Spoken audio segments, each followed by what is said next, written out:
Tony, ¿cómo estás? Bienvenido a Perú. Muchas gracias, es un placer estar aquí. Tony, estuvimos viendo, tú empezaste tu carrera musical de muy niño, 9, 10 años. Sí, correcto. ¿Sí? Empecé a los 9 años tocando guitarra, cogí varias clases de guitarra que mi papá me llevaba. Y en la segunda clase había una batería con doble bombo y Yamaha grandísima, y pues me enamoré de la batería, pues me salió natural. En realidad yo estaba cogiendo clases de guitarra y aprendiendo a tocar guitarra, pero la batería, cuando me senté en ella, fue una cosa que inconscientemente ya yo estaba predispuesto a tocar la batería y me salió natural. Y pues, ¿Y tu primera batería cuál fue? mi primera batería fue una Jux, yo no sé si ustedes la conocen aquí, pero yo tengo. en Puerto Rico era de las baterías más económicas que habían, pero esa batería me duró muchos años y obviamente con parches buenos y una buena afinación, que también mi papá fue bien importante en eso. Él siempre me habló de la afinación de la batería, me sentaba con un teclado que él tenía Casio chiquitito y me decía, mira, afina los tambores con un teclado para que tenga un tono en terceras o quintas y para que suene bien.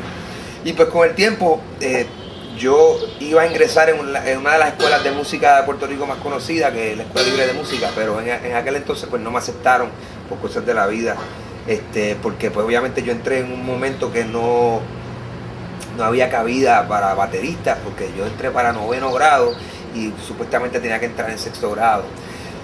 Y pues no había cabida y mi papá dijo, me sentó en el carro, me acuerdo como si fuese hoy, y me dijo, Tony, ¿tú estás seguro que tú quieres ser músico?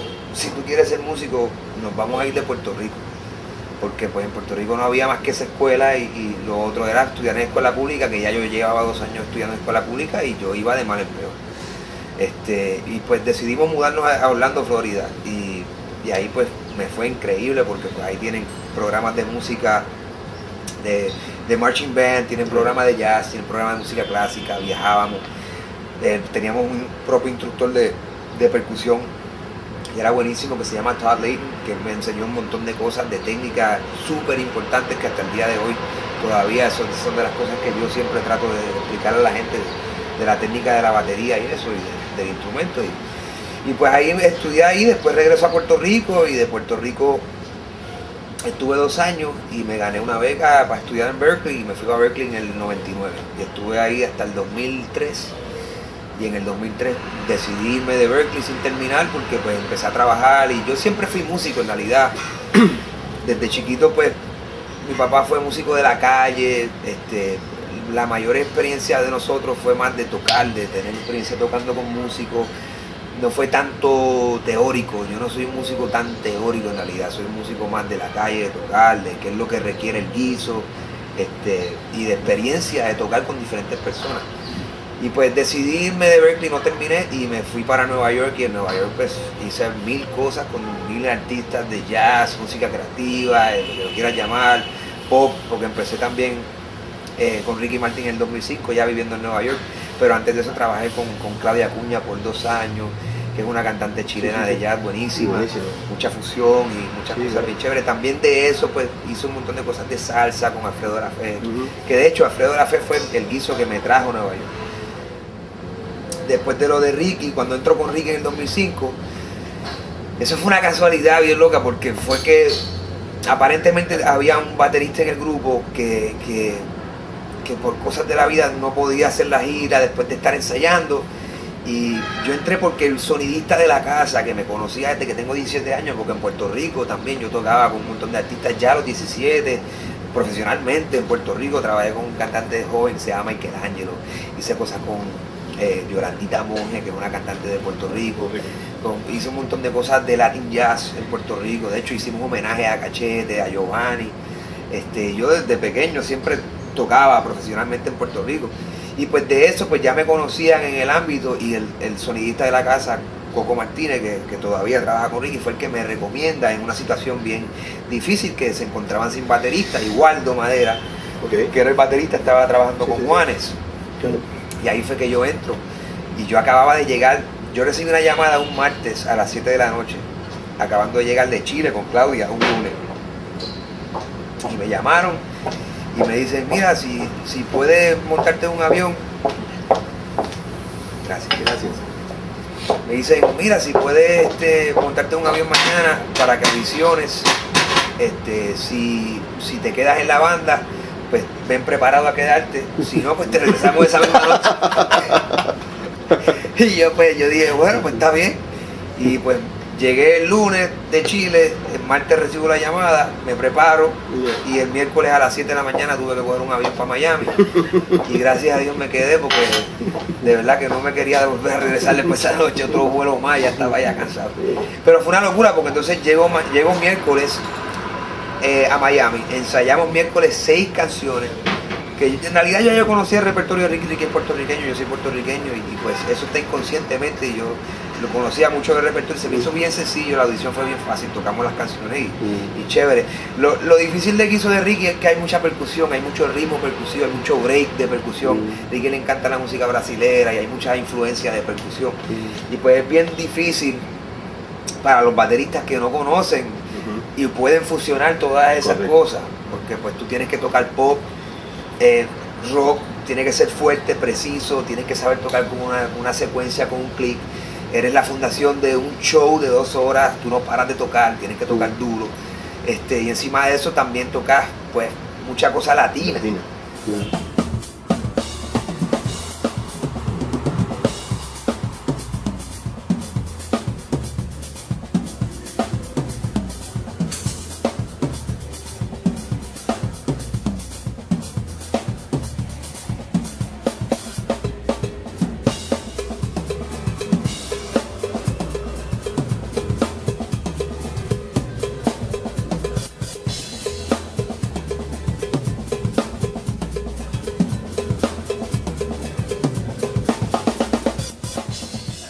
Después de la gira live vino Black and White y yo no hice Black and White porque antes de empezar la gira, en realidad yo no estaba seguro de qué iba a pasar con la gira Black and White y antes de eso recibí una llamada de Aldi Meola.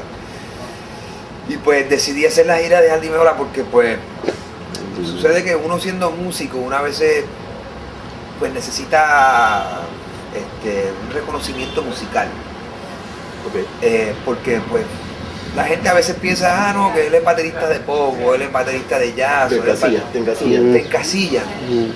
Y a mí nunca me ha gustado eso, porque me parece que de verdad que la música es universal y uno tiene, cualquier persona tiene la habilidad de hacer cualquier cosa, depende de uno encasillarse. Si tú quieres ser un baterista de una sola cosa en específico, eso depende de ti. Al igual que si quieres ser un baterista que toca de todo, le llaman versátil, o puedes tocar de todo, eso también es igual de fácil. Y yo siempre he tratado de ser así, abierto de mente para poder tocar muchas cosas. Y bueno, pues me llamaron con lo de Aldi Meola y yo decidí coger esa gira por ese reconocimiento musical, porque pues obviamente pues ya yo tenía un reconocimiento tocando pop, pero la gente no sabía que yo también podía tocar con un guitarrista conocido como Aldi Meola y pues lo hice por eso y fue increíble. Hicimos un año de gira, todo el 2007, que fue la gira de Black and White. Pues yo decidí estar con Aldi Meola y al final de esa gira de Aldi Meola resulta que Waldo tiene que dejar la gira de Ricky para seguir trabajo con Juanes y ahí regreso yo de nuevo y termino Black and White y desde ahí he estado aquí. Entonces pues también en el 2009 empecé a trabajar con Franco De Vita y sucesivamente pues por ahí seguimos. Creo que estoy hablando demasiado. No, genial. ¿Qué tan importante crees para un músico, bajo tu experiencia, qué tan importante es que sea necesaria esta influencia, no solamente de diversos géneros, sino de diferentes propuestas comerciales y no comerciales, ¿no? Eso es algo bien, para mí, yo creo que para contestar tu pregunta, es sumamente importante que el músico que sea baterista, guitarrista, lo que sea, lo más importante es escuchar música. Y hay que ser bien abierto a escuchar muchos tipos de música. Y esas inquietudes que surgen de escuchar música, pues vienen dependiendo de lo que tú estás tratando de aprender en el momento, o si descubres algún estilo. Lo más importante es tener esa inquietud de querer aprender. Y entonces, pues, la inquietud mía siempre fue de tener más conocimiento y de tratar de escuchar, de ver de dónde venía cada cosa. Por ejemplo, si yo estaba escuchando Weather Report, pues yo quería saber quién eran los integrantes de Weather Report, del disco que sea, porque hay varios discos, sea Alex, que es un compatriota aquí, maestro peruano, y él tocaba con Jaco, tocaba con... Entonces pues yo quería escuchar, pues espérate, Jaco Pastorius, ¿quién es Jaco Pastorius? Y tú vas y pasas por la librería de Jaco Pastorius y escuchas a todos los bateristas que tocan Jaco, o las cosas que suceden, que le gustan.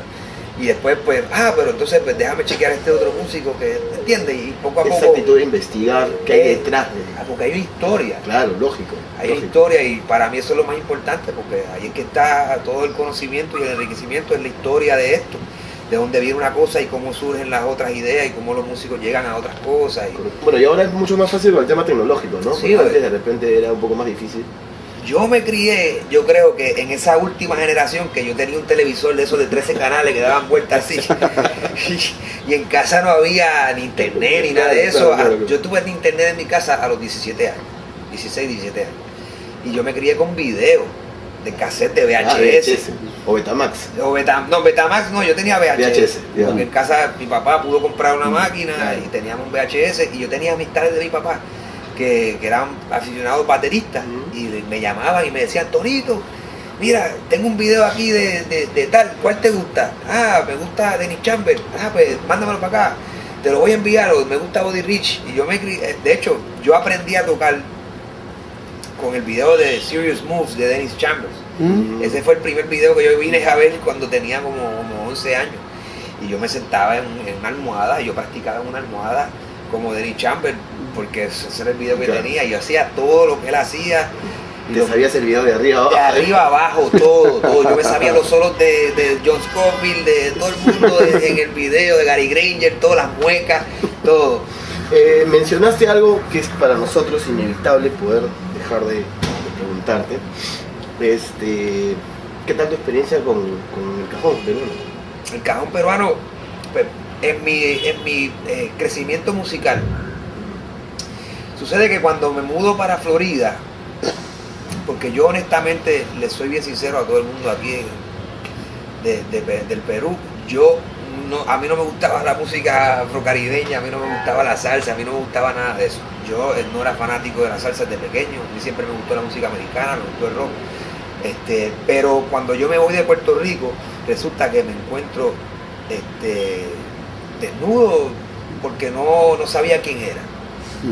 ¿Entiendes? Eso es algo bien interesante. Entonces cuando me voy de Puerto Rico, me identifico con Puerto Rico. No fue estando en Puerto Rico. Entonces cuando salgo de Puerto Rico me doy cuenta, coño, yo soy puertorriqueño y yo no conozco nada de lo que es el folclore puertorriqueño a los 13, 14 años. Está ahí porque tú siempre... Genética o estás inconscientemente está ahí. ¿No? Inconsciente, ¿no? Pero nunca le rendí pleitesía como debía ser. Tu folclore es lo que te identifica, es tu patria, es tu país. Y pues cuando salgo de Puerto Rico es que pues decidí completamente empezar a estudiar lo que es la percusión latina. Y entré en una época de muchos años de solamente estudiar tumbadora, timbal, bongo, el folclore, de dónde vienen, cómo tocar, las técnicas. Tuve una época grandísima de solamente escuchar música cubana. Yo era súper fanático de Angá. Angá era uno de mis tumbadores favoritos, el Changuito, los Bambán, todos esos grupos de timba cubana, la rumba, me encantaban los muñequitos y Claudio Guaguancó y todo eso. Es un vicio. Yo entré en un vicio total de eso y pues traté de aprender lo más que pude, cogí clases con Giovanni Hidalgo, pues vivía en Orlando en aquel entonces y yo me reunía con él y aprendía cosas del batá, nos sentábamos a tocar. Yo lo que hacía era escuchar y tratar de absorber lo más que pudiese, hablar, escuchar música. Y pues dentro de ese camino, pues obviamente también entré en todo lo que... Yo cuando escuché el disco de Alex Acuña, ¿Cuál es la de tambores? Pues ahí fue que yo empecé a escuchar todas esas cosas de lo que es las otras influencias de la música afroperuana. Y obviamente pues empecé a tratar de estudiar lo que es el ritmo del landó y las cosas de aquí del Perú, del cajón. Y también no sabía de lo que era el cajón peruano completamente, no sabía la diferencia que había con el cajón español, el flamenco, o el cajón de rumba de Cuba. Y pues poco a poco pues traté de aprender un poco y empaparme de todo ese folclore. Hacemos un tema de ping-pong, ¿ok? Yo te digo algunos nombres de algunos bateristas y tú tratas en pocas palabras de de tener una descripción o qué cosa es para ti, pero un par de palabras, ¿no es cierto? Entonces te voy diciendo de repente algunos bateristas y tú me dices, me parece esto. Entonces, por ejemplo, Vinny Colaiuta. Vinny es de las mentes más creativas en la batería, el sonido.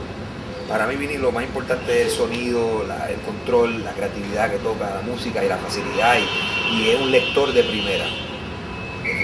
Ok, ¿y es por Caro? Y es por Caro. Por Caro es una pena que no está aquí con nosotros todavía, porque yo soy fanático de esto. Yo toco los discos de Toto, todavía los toco en casa. Correcto. Denny Chamber. Denny Chamber, pues,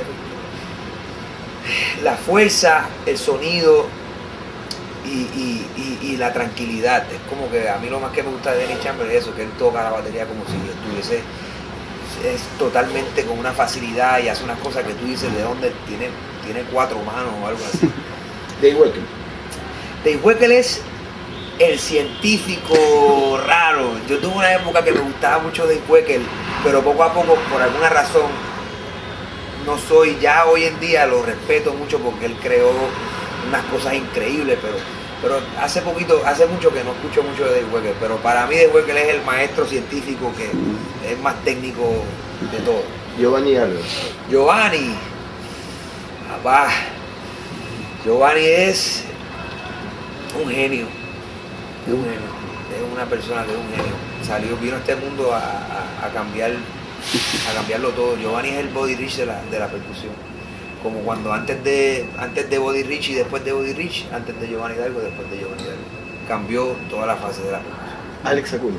Alex. Pues inconscientemente Alex ha sido la persona que me ha guiado a mí en mi carrera.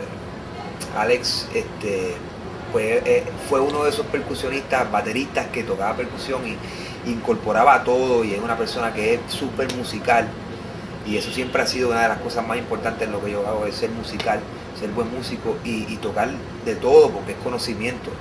Y gracias, Alex, porque yo toco batería, toco percusión y me encanta todo, y en realidad pues eso es gracias a ti, porque tú fuiste la persona que empezó con eso. Bueno, como baterista, para mí, en cualquier situación musical, a menos que se te diga diferente, es trabajar para el artista. Hay que dejar los egos a un lado, hay que básicamente tocar tiempo y ser el corazón del grupo y tocar lo que te requiere el guiso. Para mí eso siempre ha sido mi éxito, es eso, que yo no estoy pendiente a que quiero sobresalir o no quiero hacer nada, quiero ser el mejor del grupo, lo que sea, eso no viene al caso. Lo más importante es poder visualizar qué es lo que necesita el guiso. Y bueno, ya eso es más a un nivel ya profesional. A un nivel de principiante es bien importante la práctica. El instrumento de la batería es un instrumento físico que requiere de mucha repetición. O sea que es muscular, tienes que practicar mucho y repetir las cosas, porque todo es a través de repetición muscular. No es una cosa, no es una computadora, el cuerpo tienes que repetirlo, es como cualquier otro deporte. Tienes que ir a hacer ejercicios para prepararte a correr el maratón o lo que sea. Sí, claro. Entonces es bien importante tener ese concepto técnico. La técnica es lo que te facilita poder expresar lo que tú tienes en la mente, en la creatividad. Sin un buen conocimiento técnico se te va a hacer un poquito más difícil poder sacar esas ideas creativas que tienes en la batería. Es bien importante el conocimiento de afinación, conocer el instrumento, la mecánica del instrumento de la batería, tener un buen range dinámico de volumen, poder tocar bajito, poder tocar fuerte. Hay que practicar todos los estilos. Eso para mí es bien importante, poder entender los estilos de música, porque cada estilo te ofrece algo diferente. Yo estudié mucho jazz porque el jazz me ofrece una libertad, independencia, ostinato, y puedes separar las 4 extremidades tocando una cosa con el right cymbal, lo que sea, con el hi-hat. Tú puedes separar las cosas, eso es un trabajo mental súper importante. Al igual que lo es tocar algo súper simple. Y también ser musical, la musicalidad es lo más importante, y eso viene escuchando mucha música.